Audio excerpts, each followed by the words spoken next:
What is going on, guys? It is your boy here, Player X, with the Semi-Limited Podcast. Thank you guys all so very much for tuning in for yet another installment, another episode, another clip, if you will, of the best podcast for the TCG this side of the Mississippi, people. You already know. Without any further ado, on today's session, we will be going over some of the new cards that you guys are going to be expected to see in crossover breakers, as well as maybe in Supreme Darkness. A look into the vitality of gatekeeping in tier 2 plus events, because there was a little bit of drama going on online about that I wanted to kind of peek into. And we'll even dip into what we can anticipate being on the ban list coming out at the round, probably at the end of the month, maybe early January, perhaps. We'll see how Konami's feeling and if they're generous to us or not this year. But before we get into all that, as usual, let's get into these sponsored plugins. As usual, go down to that Linktree link in the description box below. Follow all of our social sites. You can click that link and a tab comes up with all of them: Facebook, IG, Snapchat, whatever it is. You guys can go there, follow us.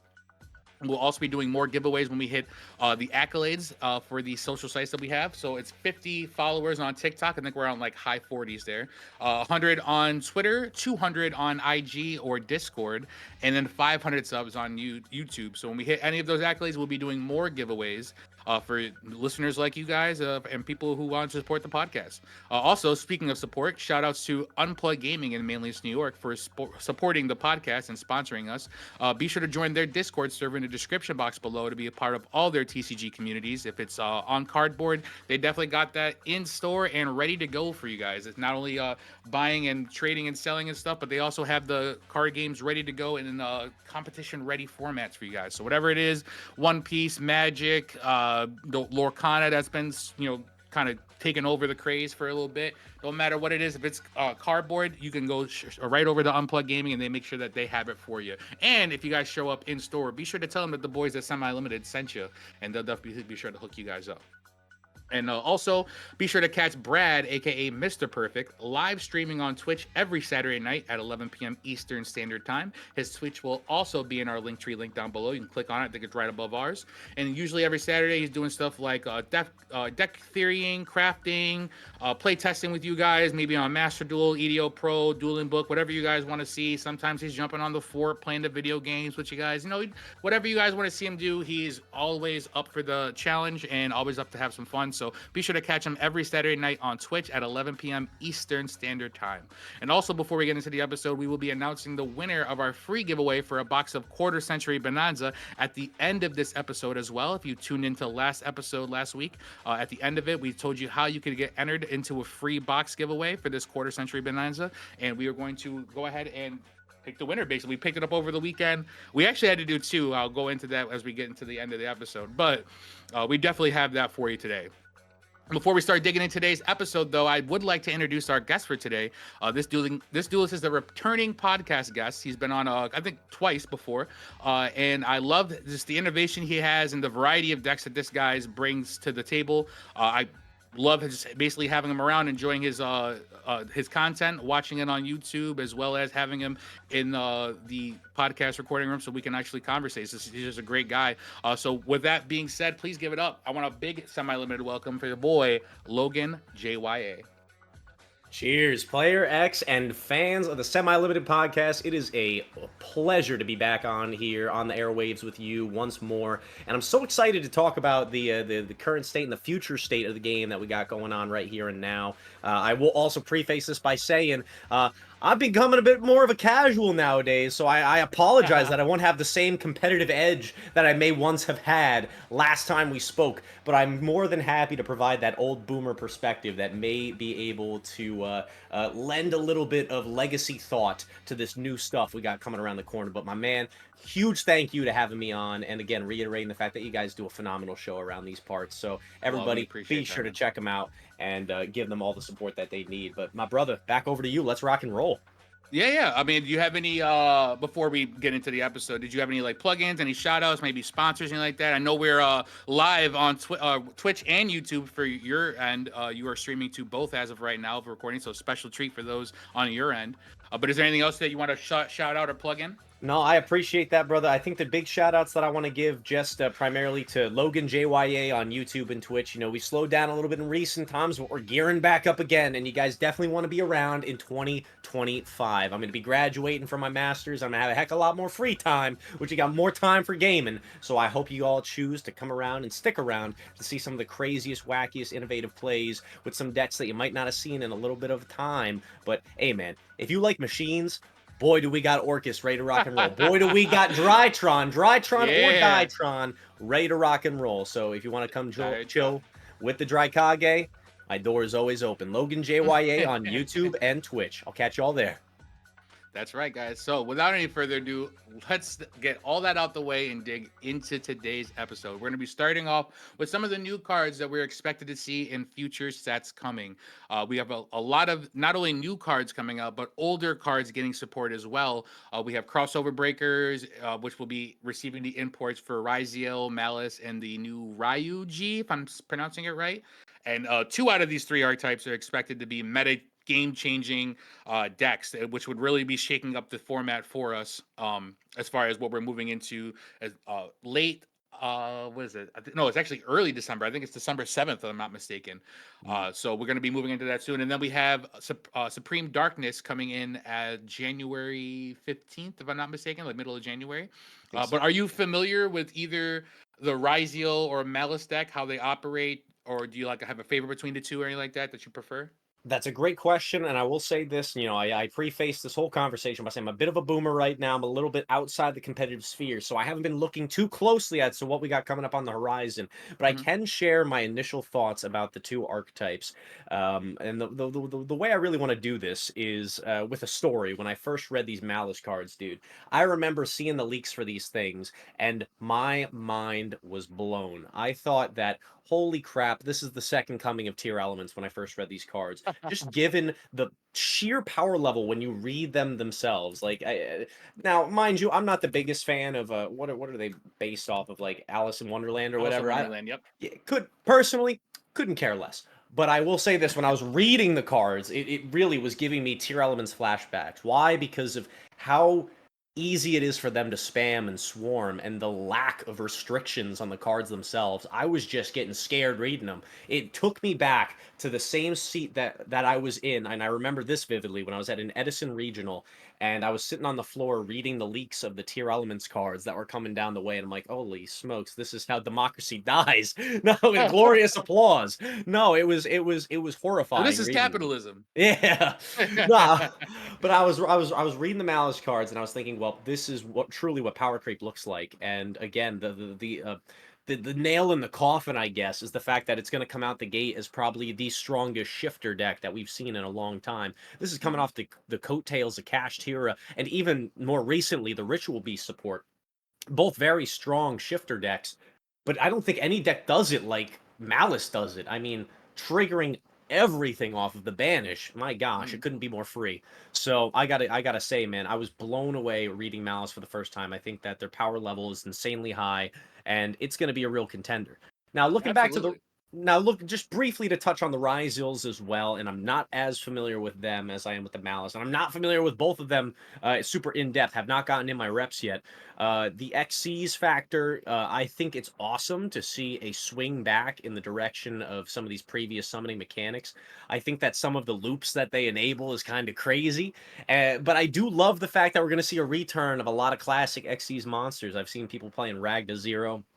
I'm seeing people playing a Masquerade in some of these builds, just all these Mhm. nostalgic Exceed monsters. So I will say that that does bring a smile to my face to see those guys make it a return, even if it is in an archetype that I'm not the craziest about, because very similar to the Malice, the power level is insane, and they go hard and they go fast. So Yeah, that's they a go little hard in the concerning. paint. Correct. Hmm. There, I would say that they are both too mid-rangey to I don't want to say aggressive, but Malice could definitely swarm the board very, very like fast. For people who don't know, any listeners or any viewers out there, the Ryziel archetype is a XYZ focused archetype that kind of generalizes in spamming out rank 4 monsters. So it goes into a rank 4 toolbox. Things that you've seen in older formats such as Castell, uh Abyss Dweller, what is that one? Or Silent Arc, Silent Arc. There it Oh, is, Silent Silent Honor Arc. arc, the Yeah, boy, yeah, there it is. yeah. Yeah, exactly. So now like we can spam and see older cards and resurgences of like rank fours like that. It kind of reminds me of similarly of how Sprite played, except for with rank twos, they're more focused on rank fours. And then they're going to be like turboing into that more or less. They also have a couple cards that are really, really strong. One of them is a negate for monster effects, but that it doesn't activate. It kind of just applies on resolution.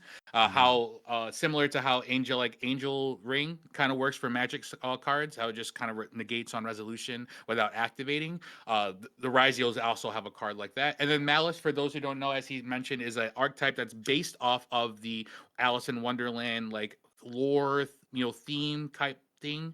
But they are a very banished focused deck that special summons themselves by paying life points once they're banished to resummon them to the field.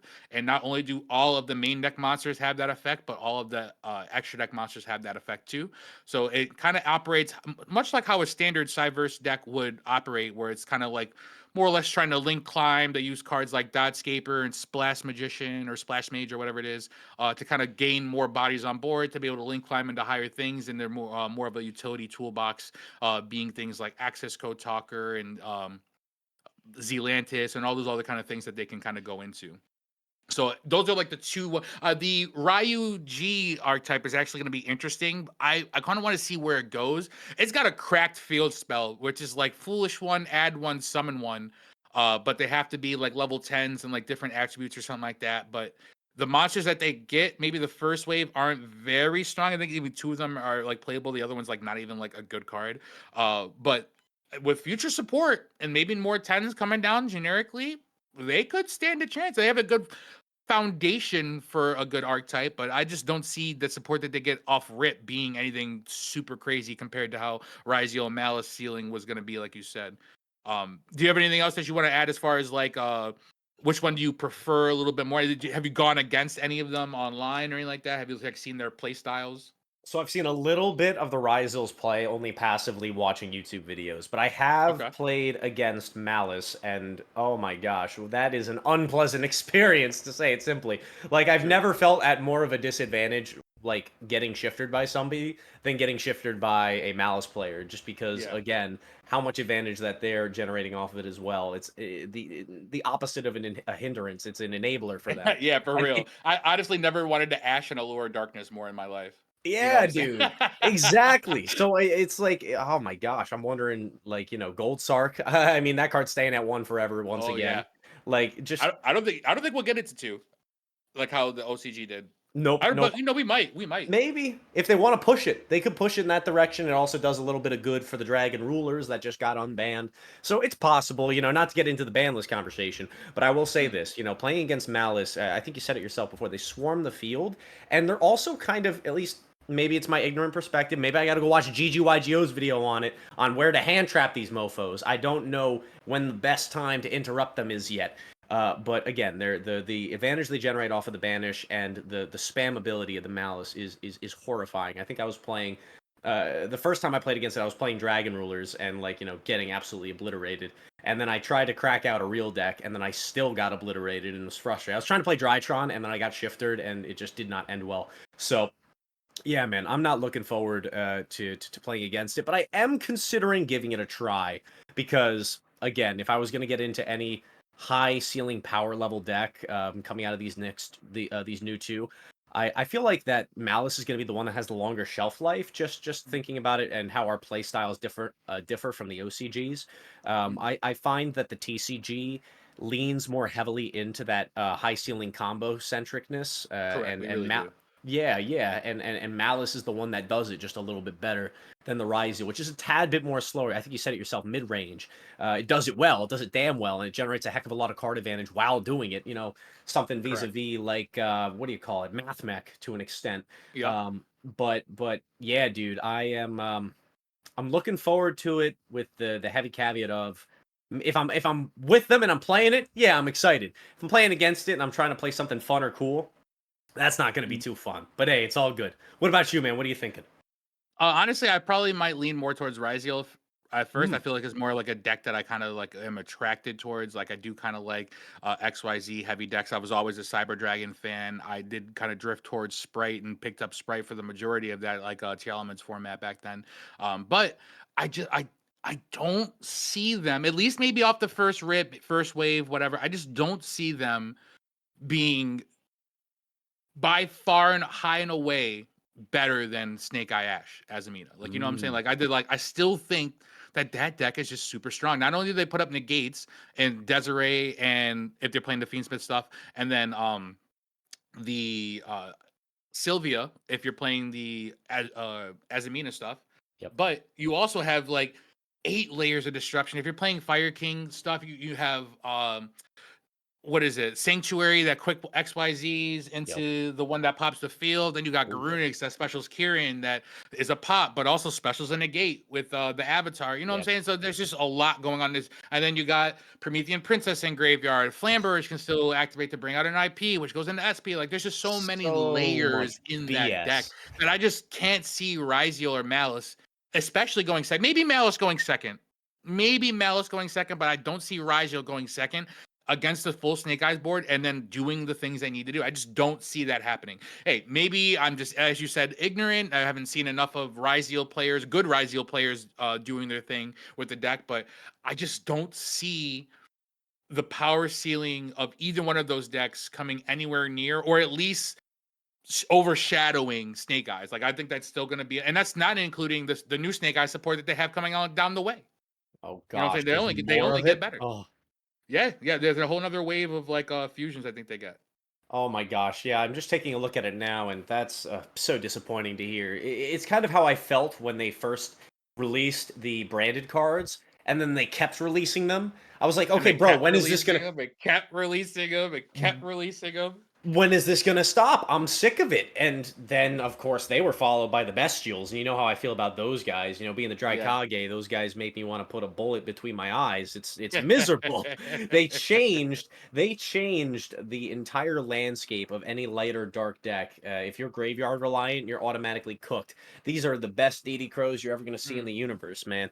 But yeah. that's just how I felt. I think you bring up a good point. Does it supersede the power level of what we're currently at right now?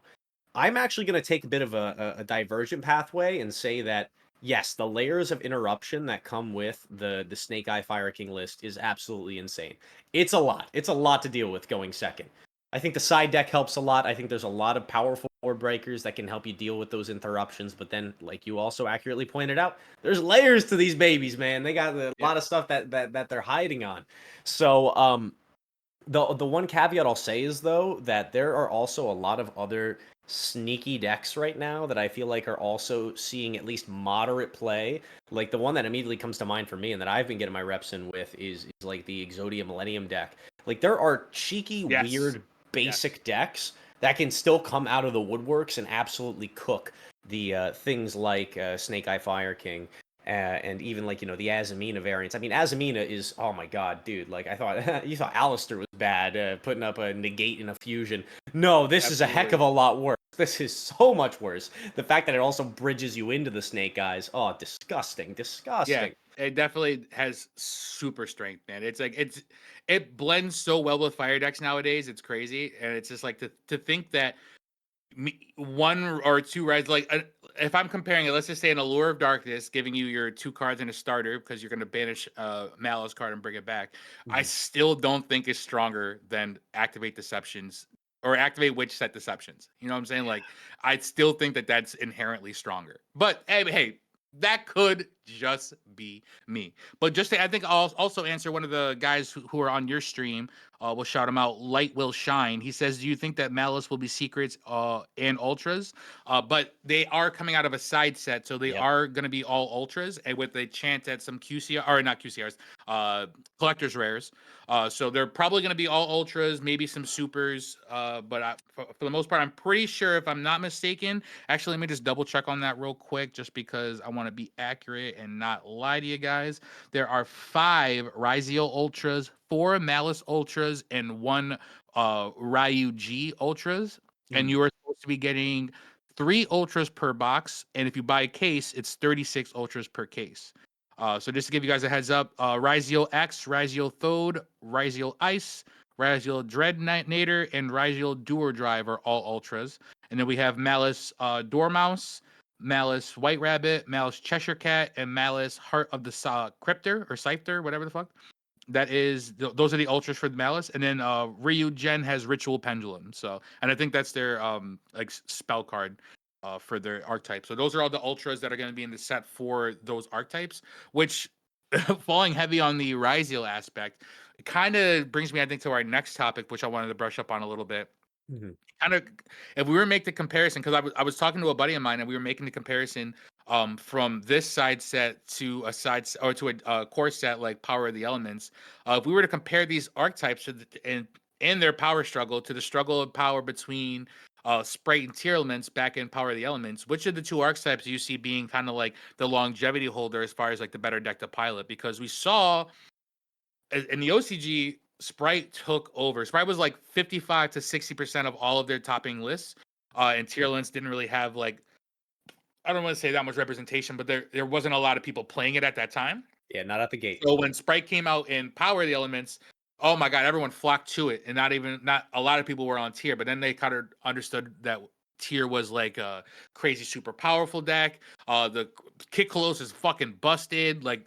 And then everyone started going and clamoring for Tier Limits, and then it was kind of like the power struggle between Sprites and Tier Limits was like kind of shaky at first, and then once the Shizu cards came off, Tier Limits just took it far and away. There was no competition. But do you think that it could be similar in this way with the Malice and Ryziel? Like they even kind of play similarly, where they both spam. Malice is more links instead of fusions, but Ryziel and Sprite are still both XYZ oriented. So I think it was a pretty good comparison. But do you think that one will kind of hold higher than the other? I gotta say, like I mentioned this earlier, and I think it still holds true, is that the TCG is extremely different from the OCG, and I feel as though that our player base has more of an affinity for the high ceiling combo decks, especially when they're as safe and secure as Malice feels. So that leads me to believe that Malice may see a higher representation here in the TCG than it does in the OCG. I also want to flag that with the caveat being that it also solves for the exact problem that you were talking about earlier, that being the power level of the Snake Eye decks right now. I mean, let's think about it. Malice main decks Shifter, and it's probably the best deck at main decking Shifter. I don't think we can discredit how powerful a hand trap that card is. And I think that that innate advantage is going to be what sets it apart from the Ryziel, at least in terms of competition in the TCG. I think now will it stand the test of time? That's another question that I think we're gonna have to wait to find out. But I think that the Right. TCG is gonna have a bit more of an affinity for the Malice compared to what they saw in the OCG, where it was far less represented than Ryziel. Very similar to, as you accurately described, the dominance of Sprite compared to Tier in the OCG. I think we're going to see a very similar effect around these parts. Mm. And also, kind of piggybacking off something you said too, like the TCG and OCG are very different in their play styles. Where like the OCG, in my opinion, is more reserved with their plays, more mid-rangey to grindy. They definitely want to play game that like they want turns to kind of like happen. Whereas in the TCG, we're very combo oriented, trying to kind of spew our hand and our extra deck onto the field as fast as possible, and then like almost like hand comparisons, almost like that you have the two interruptions for my starter and extender. Okay, cool. Well, I also have the one hand trap for your starter, so we're gonna be going into my turn. So we'll see what my top deck is. You know what I'm saying? Type deal. Mhm. So to see how those two decks will operate is with those kind of, I would say, influences in mind. I'm definitely eager to see, because we could be thinking of way different things or having a way different application of the cards than how the OCG will. And it kind of shows in also the example with Tier Elements and how we had like things like Curious. We were doing Curious Dump and, fucking. We were even using the Sprite cards to use Elf to bring back Merly on our opponent's turn Yup. to play on. Like, it was crazy. Like the combo orientation and the TCG is through the roof. So I also agree with saying that it might be a different play style between the two regions, just due to the fact that our playstyle is very, very combo heavy over here, whereas theirs is not, due to cards being in their format like Max C and all the newer Mal Chummies, like the newer one, I think is Supreme Darkness that they already have, the Graveyard and the Banish one. I forget the name. But they have all of those out there, whereas we have only a couple of those and no Max C. So it does put a hindrance on there. Someone in chat brought up a phenomenal point, and the reason why we may also see some more players embracing Malice. And I hate to say it, but you look at that card art, and you just got a bunch of freaking women on there, and you know about all the simps we got in this game. Yeah, man, I think that's a very fair point that my boy in chat pointed out. That yeah, the waifu tax is a real thing. So if you're thinking those prices are going to be cheap, number one, you got a real meta contender strategy on your hands. Number two, if you're into that thing, they got the look. Yeah, man, that's gonna They drive do those have the prices waifu look, sky yeah. high. Absolutely. That waifu tax will be on there. So those getting ready to put your money on the crossover breakers, whether you're playing Ryzio, Malice, or hey, you might even be that Ryuji guy. You never know. Those Yeah, tens you could know be what? appealing. I gotta be honest. I didn't read a single Ryuji card until we were coming in here today, and I was like, "Oh, this is coming out at the same time." Like, I Oh, mean, it's yeah. cool, but it sure as heck ain't these other two. I mean, Yeah, it reminds me of that damn, what was that archetype that just got announced at the TCG? It was like Ashen. Vitalis or something like that. Yeah, the Ashen shit. Hmm. It reminds me of him, how that like that one card was like, yo, this is crazy good if field spells were like a crazy consistent thing. But it's like a deck that relies on too much. And I really hope it's not gonna be one of those, you know what I'm saying? But Yeah, I really am eager to see how it goes because it is an interesting style of play. That field spell is cracked. I'm just kind of waiting to see how it's utilized. That's just me personally. I definitely am interested to see it. agreed. But It does seem a little region locked. Like I was trying to think. Like I read the whole searching a dino thing, and I was like, "Oh, is this just a better version of well, one of uh?" them is a dino, one of them is a like they're all level 10s, but one's a dino, one's a sea serpent, and then one's like a wing beast or some shit. Mhm. But one of them you can discard to search that field spell. Another one, when it's popped or sent to the graveyard or something like that, special is a 10. And then one of them, I think it's just when it's used as XYZ material, it does something like that, or maybe something along those lines where it's just like not as good. But the Right. other one, searching out the field spell and then the field spell dumping the other ones and Correct. then being able to like special from there will get you somewhere. I just don't know what the toolbox for rank 10s are, how consistent the deck plays, what you lose to. I'm assuming an ogre might throw a wrench in your plans. So, you know, you never quite know with these newer archetypes how they're going to play out, especially when they get imported into a different region. I think we're gonna have to wait and see, my man. But I'm curious. I'm certainly curious. No, for sure. And then it is not only like that we're getting brand new cards. Starting early next year, we're also be getting legacy support for the older archetypes like Adignister, Cyber Dragon, the Evil Life Twin archetype, and then of course, our favorite we got with the Orcus boys. You know what I'm saying? We're gonna be getting our two new cards, hopefully more, but at least the two new links, which I think are really cool. Are there any new cards that you've seen leaked or revealed that really kind of get you amped to play something that's like not meta besides Orcus? I mean, I know Orcus and Drytron are going to be like your thing for like the next while, but is there anything else that you've seen that's kind of like, oh wow, I could probably pick that up and maybe give that a try and see how that performs? I mean, great question. I gotta say, I mean, you said it yourself, man. I couldn't be more excited for the gosh darn Orcus cards. And I unfortunately, like, I was never a big fan of wins. I mean, full sprite interactions, I guess, but never a huge fan of that archetype. I loathe Adignister, and I'll tell a quick little side tale, just because, Oh, like, let's hear it. Let's hear so it. for context, for people who don't know, one of my first good showings with Drytron was second place at a PPG in 2021, and the thing that beat me in the feature match on the finals was Adignister, and ever since then I have loathed that deck, and it sucks because it was my buddy who did it. It was my bud who did it too, and I just, oh my Oh god, that shit. the arrival Adignister. I was not prepared for it. I wish I was playing Underworld Goddess, like could have dealt with that thing a little bit easier. But yeah, man, absolutely horrendous. Not a fan of that. We're going to be having to deal with it all over again. It's going to be even more disgusting. I haven't given them an in-depth read, but I did see like some quick combos on a gentleman's YouTube video, and it blew my mind. I was like, gosh darn it. This again, it ups the consistency, makes it harder to interact with. Yeah, that blows. I wasn't super aware about the new Cyber Dragon stuff, and I've been catching up on my GX recently. So, I think, Zane Truesdale be a badass, and I do love Cyber Dragon as an archetype. So I'm excited to hear a little bit more about that. You mind educating me? Yeah, so it's like a new monster. I want to say it's like a level 5 card. It special summons itself if your opponent has a monster, and Mm. then you can also like banish it from graveyard to search a fusion or polymerization spell card.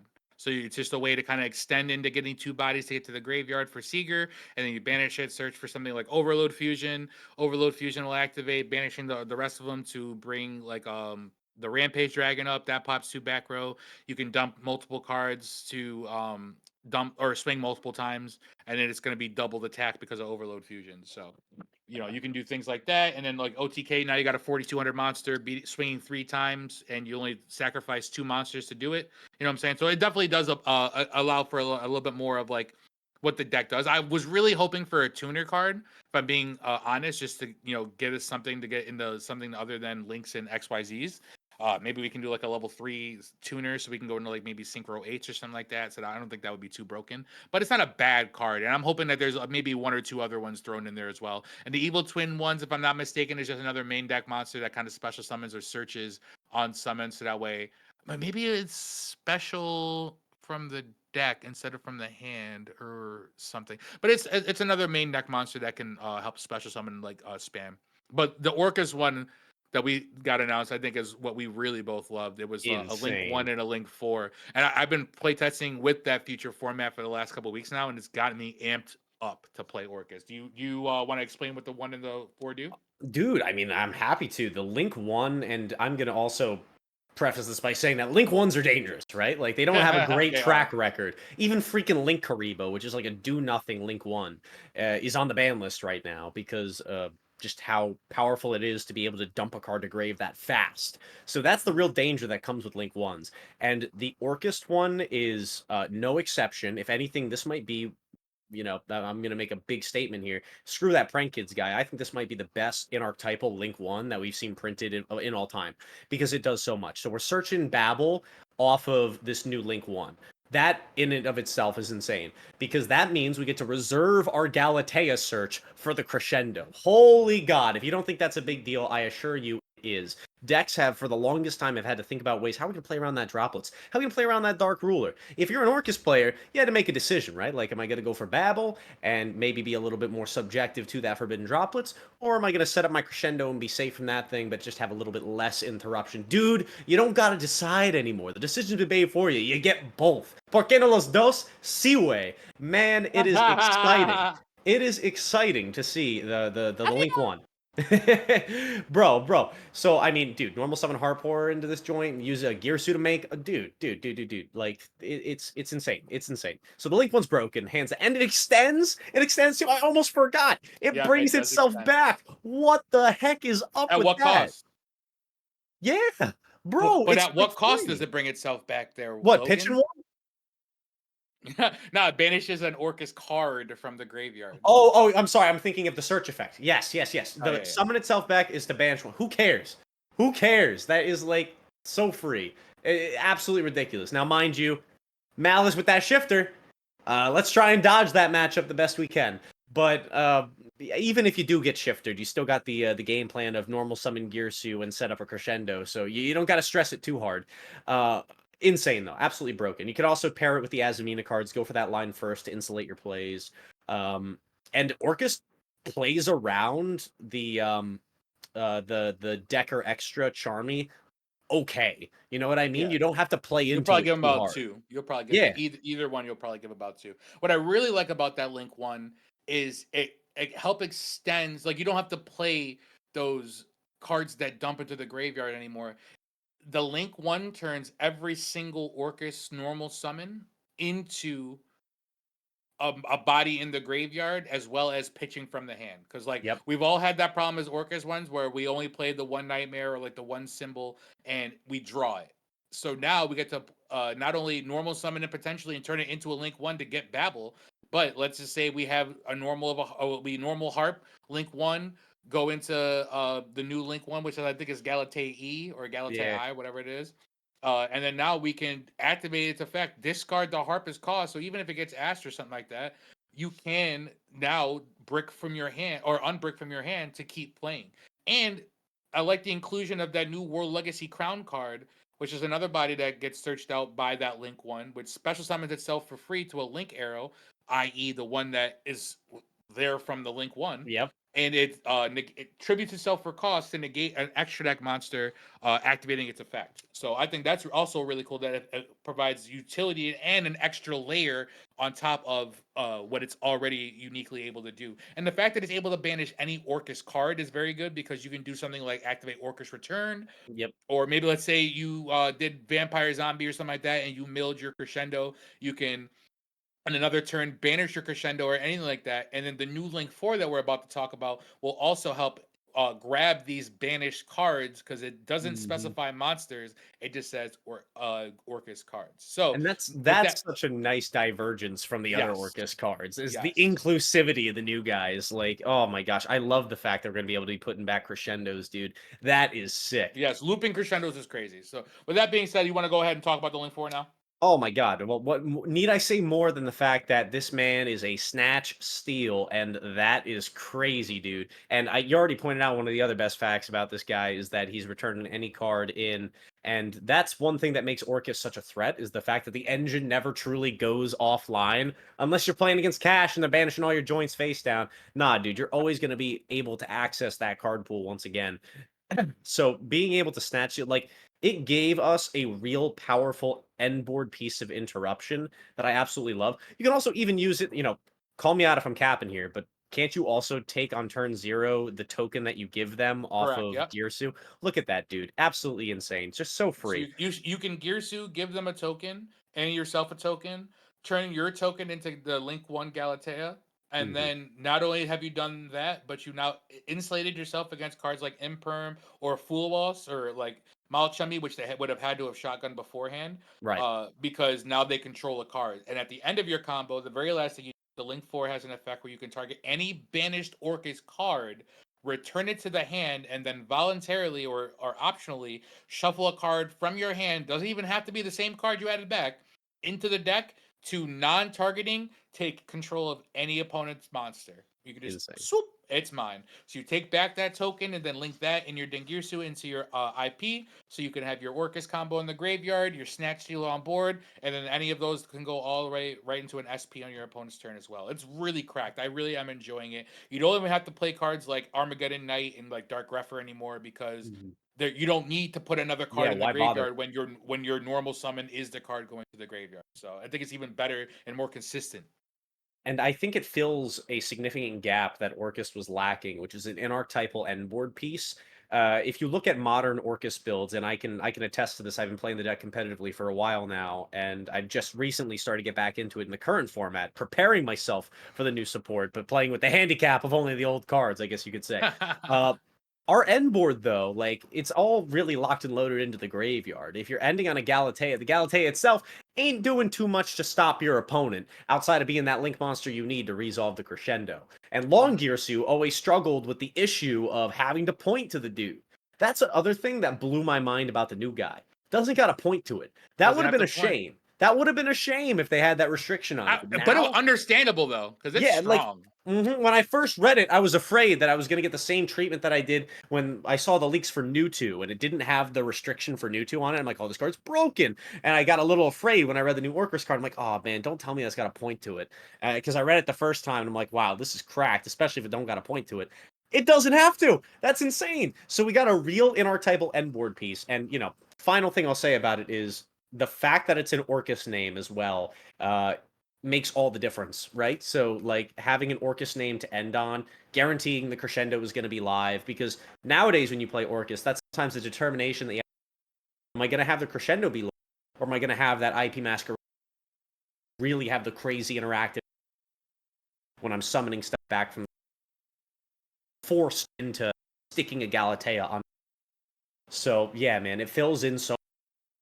And, I think it's great. I love the direction it's going. It also prepares us for if they're going to ban IP, which some people think is a real possibility, and I'm concerned about it. I don't know if it's going to happen, but I could see it happening. So I think having a piece feels pretty freaking. No, no, I agree. I mean, especially with just how diverse it now makes the combo line, where you can end on basically whatever you want. You don't have to end on just Lingirsu. You can end on the IP. You can end with the Link 4. I forget his name.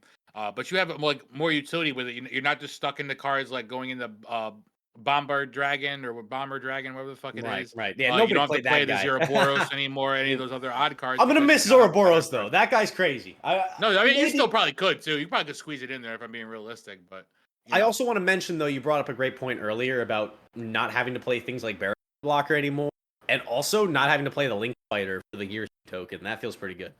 Yes, yes, especially with Link Rebo being gone. That was like the best one for it. But I Facts. could definitely understand. Do you think that any of these new cards that you've seen leaked or revealed or anything like that are gonna get like do you think that they're gonna be able to contend with, I would say, the meta that we're going to be facing after they receive it? Kind of like how, like a good comparison would be Super Heavy Samurais. They took over the meta game after we got the importing of Yeah. Wakashi. They basically had to ban Scarecrow, or Yeah. Scarecrow, I think is what his name. Yeah, Scarecrow had to Mhm. get banned like off the rip because it was just so broken for such a deck that no one saw coming. So like, I mean, out of like the Adignister, there's Necros support. There's even new Punk support Oh yeah. coming. So like, or even including with the Orca support, do you think any of these like stand a chance of like blowing up the kind of the same way how Super Heavy Samurai did? I mean, let me loop in a few more too, because I'm not sure if you heard. We also just as of today, apparently, got some Dark World leaks coming out, and I did give those cards a quick read. We can loop back around to this a little bit later, but I want to talk about it in the same conversation because that's looking a little scary right now. They got some crazy new stuff, and that card, that deck, even right now, I. But to answer your question about are they going to be able to compete with Ryzeo, with Malice, with Snake Eye, Fire King, even I'll be generous. I'll put Mermel in the conversation, whatever. Um, I gotta say yes. I want to say yes, and I think Orcus is probably one of the best ones to do it. Adding Nister, hate to admit it, another one that's like very, very serious contender. The last thing I'm Yeah. gonna say though on this is, well, I mean, dude, a quick egocentric side story. When Harper first came back to one, the first regional I went to playing Orcust, I was able to get in the top four with that deck in January of 2024, with like the early Fire King stuff and Snake Eyes being a thing. Bro, I think Orcust is a deck that stands the test of power creep. So I think that one is probably my number one pick out of the thing giving new to make the biggest splash in the meta. That alongside the fact that it's a lot of them. And then I got to put Ignister in second because that deck even right now is crazy. The thing that concerns me a little, and this applies to all of them, very satiable. I'll just say one more time. I think that there are very satiable side deck solutions for almost all of these legacy types. And also we got to shout out Blue Eyes too, man. Blue Eyes is coming. Yeah, That's they're getting coming. their own structure deck. That's going to be very, bringing some players in or getting some guys back on the horse. I think all of them are going to be great for player turn. But I do think, yeah, I want to stick to the idea of Orcust and adding Nister being most favorable about in terms of playability. But I am concerned about the fact that if people start to prepare for them, there are very clear-cut answers to the deck reaches the level of representation to be worthwhile for bringing them in. Talk about Orcust, I'm thinking Yeah. about things like I'm thinking about playing Chaos more Hunter. Chaos Hunter. That's a good one. Thinking Yeah. about things like people just choose to play more Bestials. Still gonna be Bestials, yep. problematic. Shifter. I mean, that's gonna be a shite match. You got to go Orcust against. Great, dude. You're gonna not gonna be Not great. gonna be fun. So I'm concerned about that, and the same thing for Adignis. So yeah, Adignister's got some very understandable side deck outs. I mean, slap a kaiju down on that joint. See it jump. It can Yeah. be that simple, but people got to choose to play those cards, and not a lot of people right now. Enough for everybody else. Yeah, no, I can agree. Like any deck that kind of your best chance to be a threat is when you first get support. No one understands what's going on. They don't know the deck. They don't understand like the mechanics, what it's doing, and then you can kind of like sneak your way into getting some interactions going your way or you're in your favor. But Mhm. once the deck is figured out and like they're starting to think that it's going to be represented, especially at tier 2 or higher events, best believe that there's going to be some sort of side deck tech card for you. If it's not in the main, it'll definitely be in the side for sure.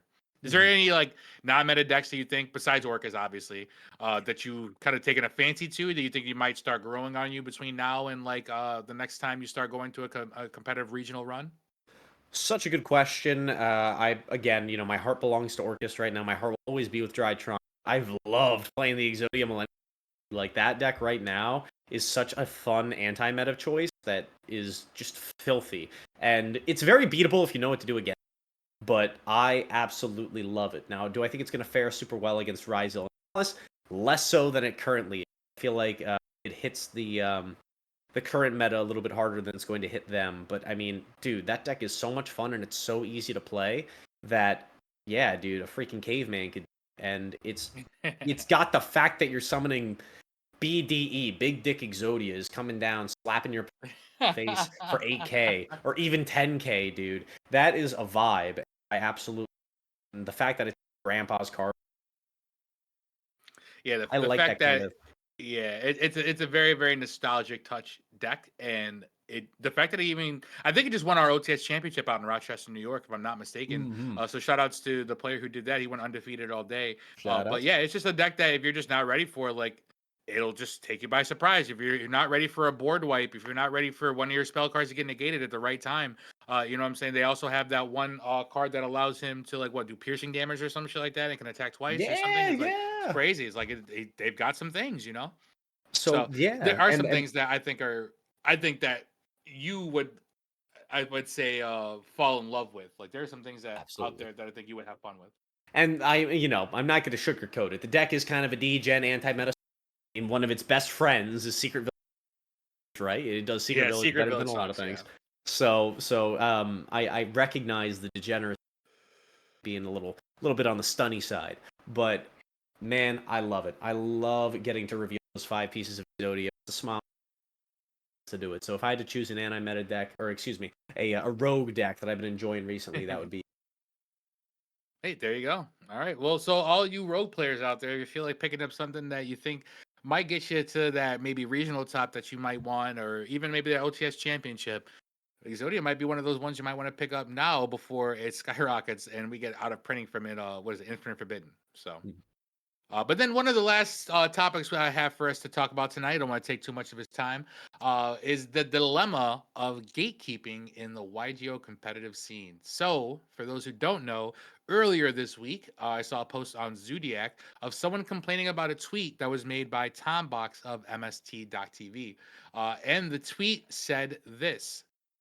It said Zodiac discuss, and it was a tweet from Tom Box saying OTS Store Championship this weekend. What should I play?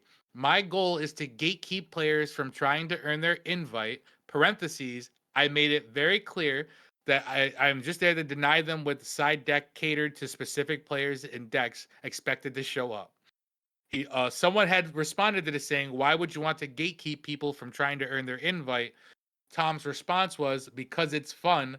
At locals, I quote unquote play nice and let people take their plays and moves back and let them fix their zone placement as such. So, a lot of people were giving him a whole bunch of shit about this for what he said and basically what he was saying. But I, on the other hand, don't really see a problem with people being gatekeepers at events, if I'm being honest. So for people who don't know, a gatekeeper, quote unquote, is someone who has their invite to nationals for that year. Like if I'm taking locally, we have Ryan App, Jake, Eric, all Matt Pelletier, all of them already have their invites for nationals this year. But they go to other events throughout the rest of the year and try to either recompete for their invite, taking an invite away from another player who doesn't already have one, or they do what Tom Box is doing and they'll go play like an anti-meta deck or like a hard counter to the meta deck just to take people out of the competition so that way they can't get their invite. And I don't know. Look, I'll get your input before I go give my I would say eyes on the matter, because my experience with it is way different I think than most people's, because I don't disagree with people doing this. All right, so I think we're gonna have a fun conversation here.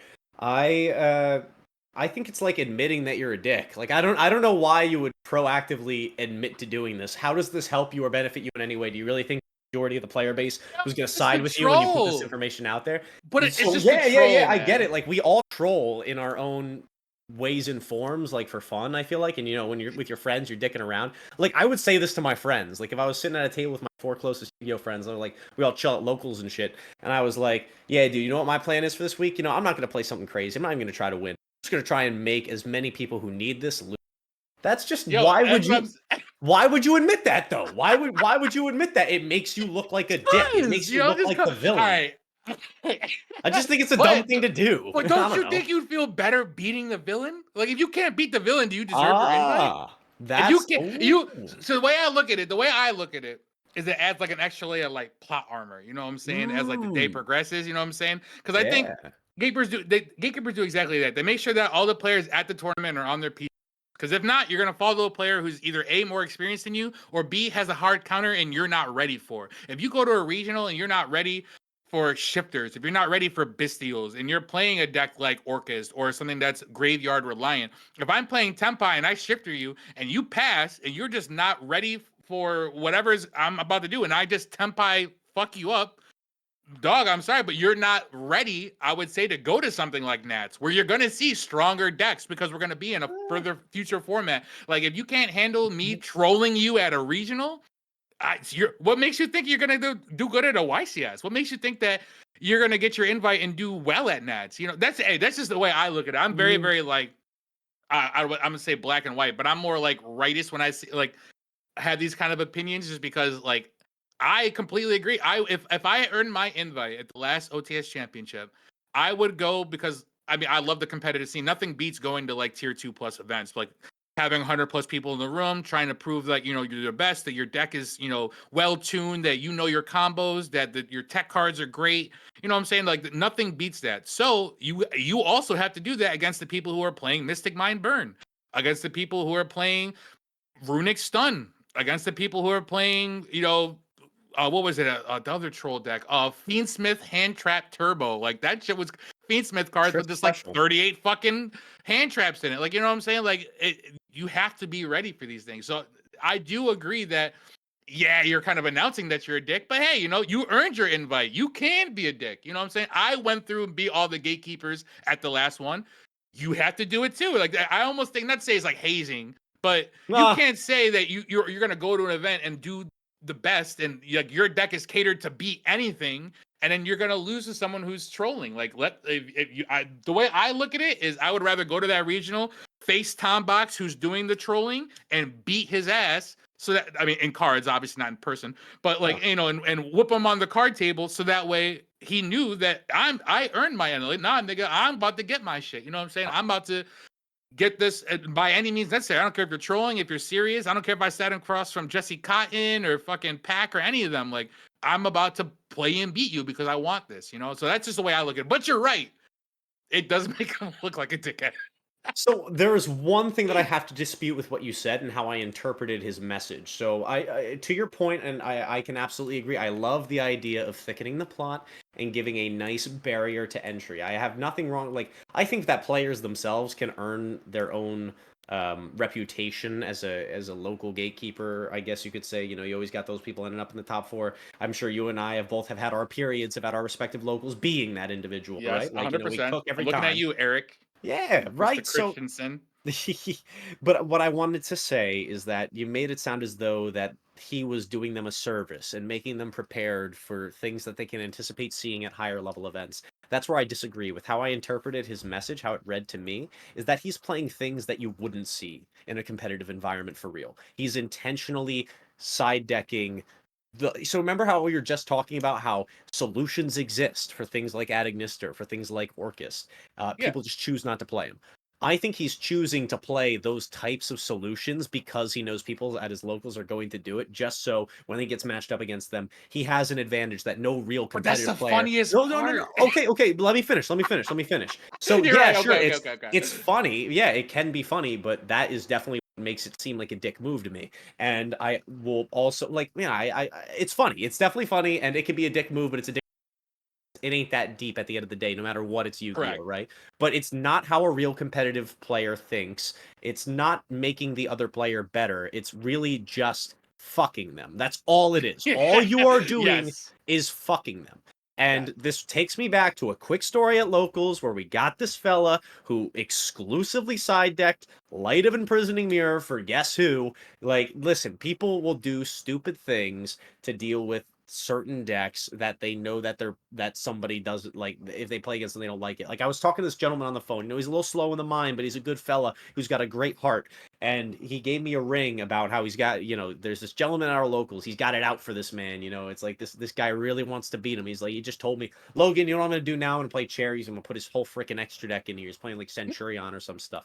So he's like, yeah, dude, Crimson Dragon, none of that. Yeah, That means no that's the shit Crimson, I'm no talking Cosmic. about. So that's what I'm saying though. But that's what I'm saying. Like, he's It got it is out for him. malicious. It is It is malicious. malicious. Think about it. He's It is playing this shit on the malicious. phone with me.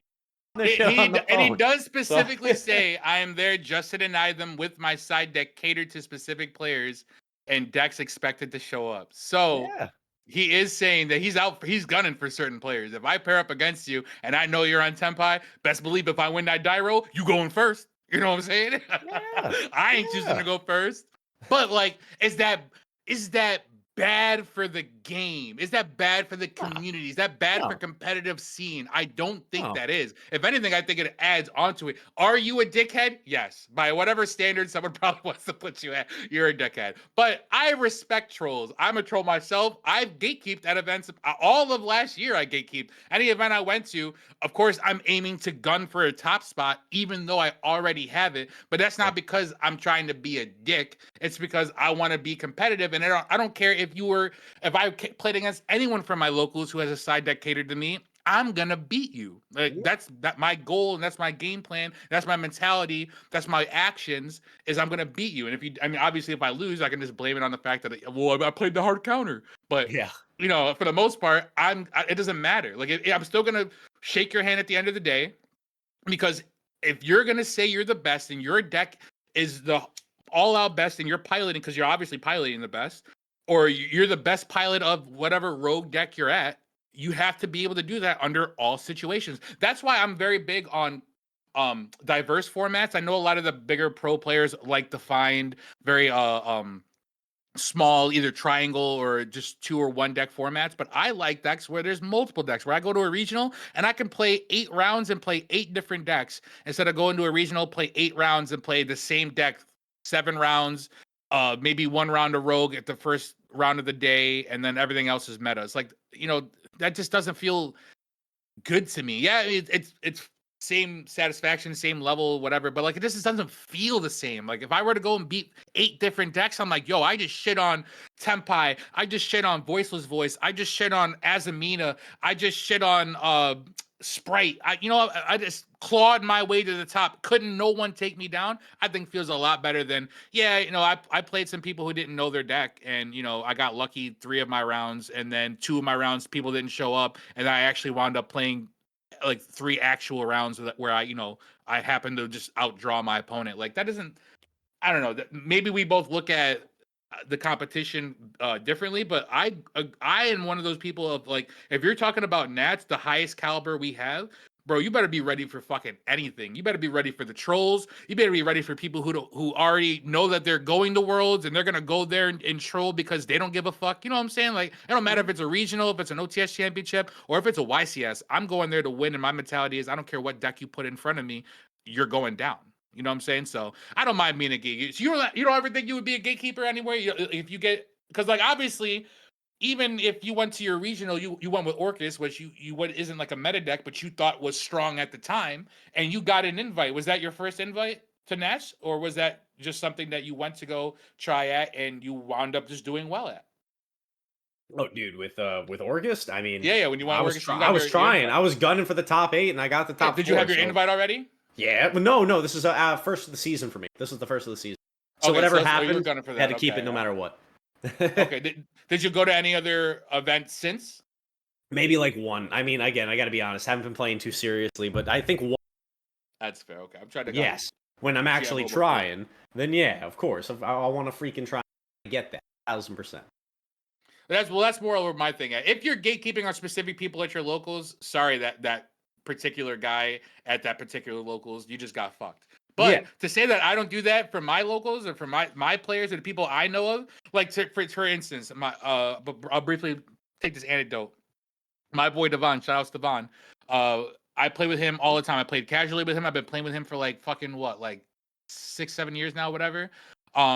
We've been playing casually for a while. I know how Devon operates. I know Devon plays going second deck so much that if I set a bluff card, he is going to expend resources to out that blank back row before he does his combo, and I know I can trap him at certain points. Like if I had two or an imperm and a whole bunch of just fake cards, I'm gonna set 3 cards and pass on him because I know he's gonna try his hardest to get rid of those 3 cards before he presses onto his plays because I know Devon. Whereas if I go and do something like that at a regional and I set 3 back rows thinking that, hey, if I set 3 of these, they might think that I'm on a back row and not play as, aggressive. And then they hit you with the duster and then continue about their business. And now not only did you lose the 1 imperm that you had, but now you lose more engine for your follow-up.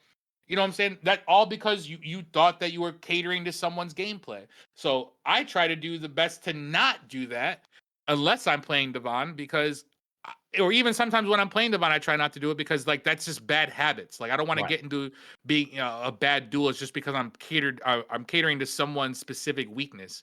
Like doesn't make you a good duelist. It makes you a good person reader, but doesn't make you a good duelist. It just means that you happen to have the good cards to outfake your opponent in that situation. But you won't do that against a better opponent or a more sharper duelist. You know what I'm saying? When you So play why a hinder game yourself? like Yu-Gi-Oh, you use as much information that's available to you as possible to make an informed decision about what you're going to do.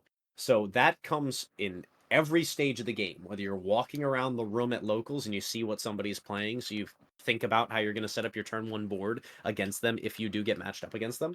That's playing with the information that you have available to you. So that's the same thing that Tombox is doing here. Player that ever finds yourself, scoping out your homies at locals, see what they're playing today, you could make an argument that's kind of similar to what he's doing as well. Only what he's doing is jacked up to 11. But yes, to get back to the original point, you play with the information that you have available to you, and I'm not gonna lie and say that doesn't come with costs. Him choosing to dedicate side deck resources means that his side deck is now more specialized, and if he gets matched up against something where maybe he was better off if he had something a little bit more generic in that slot that he decided to spend on frickin' Ghost Reapers with the targets for all of the people he hates at his locals, clearly hates them because he's doing this, then that's the cost that comes with it. Yeah. So, you reap what you sow, that's what you get. It's not, it could be a blessing and a curse, but again, you play with the What's your information you final have stance on available it, to you. though? Do you think that? Again, Do you think dick, but nothing it's wrong a with it. okay? Okay, it's fair. He didn't Dick, but do nothing anything wrong. like egregious. Like I wouldn't. Again, if I were him, wouldn't admit to doing something like that because, like, wow, to me, that's like saying it's putting the kick me sign on your own back, in my opinion. But also, is it It's that like, yeah, egregious I that I don't tip think? at restaurants just to give you a Yeah, heads up. right. It's something like, and again, it's that lifestyle choice. You do questionable, Yeah, but it's also like you gotta expect to be called a dick for that one. It is what it, yeah, I don't doesn't change. that's Okay, funny maybe to me. it makes me think he's a dick, but it doesn't make me like think that he's doing anything wrong in terms of how to play the game. You play with the information you have available. If that's how you want to spend resources, more power to you. Yeah, you want to fuck your friends, go for it. But you know what I'm Yeah, saying? yeah. I mean, That's the way I look at it. sheesh. You got to be you got to be ready, willing, and expecting of things like that. But hey, that's just me. I will be a gatekeeper at future events. If you go to anything on the Northeast Coast, guaranteed, if you'll see my semi-limited ass there, I'm out there gatekeeping. You better be ready to be First up, me, say motherfucker. I hello tell and you say that. I love your stuff, and then Nah, and don't then even get say ready to hello. get You your better ass come with beat. me on some anime fucking vibe. You better pull your deck out and say, "Ax, I'm about to whoop your ass in this next round." I guarantee. Then we'll chop it up and I'll say what's up and get a flick with you. But that's the energy I need because then I'm gonna respect you. I'm gonna remember you for the rest of that day. I'm gonna be like, damn, I hope I don't run into this motherfucker. He's gunning for me. You know what I'm saying? But hey, that's just me. Put the fear in But their heart. we're starting to run out of life points. Everyone, we are basically had him here for well over an hour, and I thank you guys all for not only staying tuned on his live stream, but as well as tuning in on the airwaves as well for you guys. Just a reminder of a couple of the sponsored contents before we start dipping on out of here. Be sure to go check that Linktree link down in the description below. Follow all of our sites so we can do another giveaway for you guys. Also, be sure to shout out Unplugged Gaming out in Manlius, New York. Go down to their Discord server, which the link is also in the description box below. Join all of their TCG communities that are down there. Whatever it is you play, be sure to be a part of it, and you can experience not only what we have going on over here, but also bring some light, some of the things that you've experienced in your card game playing, and maybe educate another player to get it to a higher level for themselves. And also be sure to catch Brad, aka Mr. Perfect, every Saturday streaming on Twitch live at 11 p.m. Eastern Standard Time. You can catch him doing everything from deck crafting to playtesting, maybe playing some different games with you guys like COD or Fortnite or whatever the new craze is. He was doing Fall Guys the other day, I think. But be sure to catch him. He's always live and interactive on 11 p.m. Eastern Standard Time every Saturday night, guys. Also, a big thanks to our guests for coming on and donating their time. Before we head out, we also have that giveaway winner that I want to announce for you guys at the end of this episode, which is right now. We said that if you liked the video that we had last week and you subbed to the channel, you commented your favorite card and rarity from the set, that you'd be entered in a raffle to give a free box of QCR Bonanza. Well, we did that drawing on Saturday and we picked a winner. But unfortunately, that winner only did 2 out of the 3 tasks. They commented their card and they commented the rarity, and they were subbed to the channel, but they did forget to like the video, which meant we had to do another drawing. It disqualified them. And the winner the second time around that did do all 3 tasks is the winner of Andrew Wyatt 1654, who commented, QCR Toad is totally goated. Would love to pull it. All right, so congratulations to Andrew Wyatt. Big congrats to our winner for pulling it off. I will make sure I reach out to you, or you can reach out to us to be able to claim your prize. This big box right here that you guys can hear of QCR Bonanza, waiting for you to come open it up and find out what you get. And a special thanks to all of our participants this time around. And hey, if you didn't win, don't fret, guys. All you got to do is be tuned into the next few episodes of the podcast, because we love to do all these giveaways. I love to get back to you guys. Speaking of giving back to you guys, you can also see how to enter the next one we host and get some free stuff for yourself. But for having such a great guest and a great podcast today, I'm going to be sending some OTS packs out to our guest, Logan JYA, so that way he can also do a giveaway for you guys to show some love to you guys for not only showing love to us, but to him as well.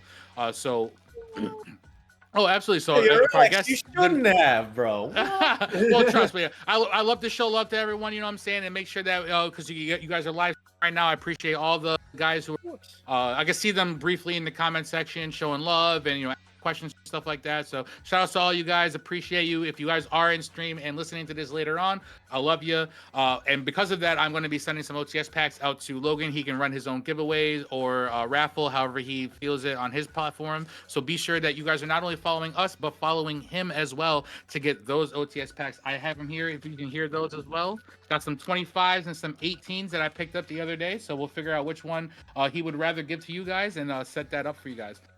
That sounds so fantastic. Can I just say a quick massive thank you? Holy smokes. And anybody who's on the live right now, if you haven't already, go check out the semi-limited podcast, wherever you get your podcast, or just go sub on YouTube, man. They are building up a nice big community right there. And dude, the free stuff. Holy smokes, you gotta love the homie hookup.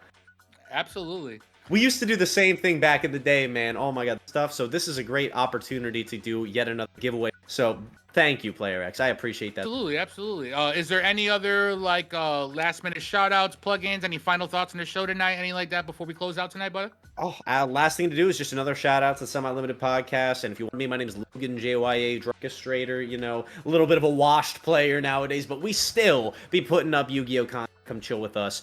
Slide on through Logan JYA on Twitch and YouTube. Merrily on the YouTube. We look forward to seeing you there. And yeah, man, thank you so much once again for the opportunity to join you. I had a fantastic time. So much fun. Absolutely. Thank you for coming on to another episode of the Semi-Limited Podcast. Thank you so much. Thank you to our winner, Andrew Wyatt, for winning this box of QCR Bonanza. And thanks to all the listeners. As usual, be sure to not only check out our podcast and our platforms, but go check out JYA to learn how you can be the winners of the OTS packs that we're about to send up there. Because the only way you can find out is by following his platform and his services, so that way he can tell you directly how you're going to enter. And with all that being said, thank you so much for listening. We are all out of life points officially. I am Player X, and you have been listening to the Semi Limited Podcast. Thank you, and good night.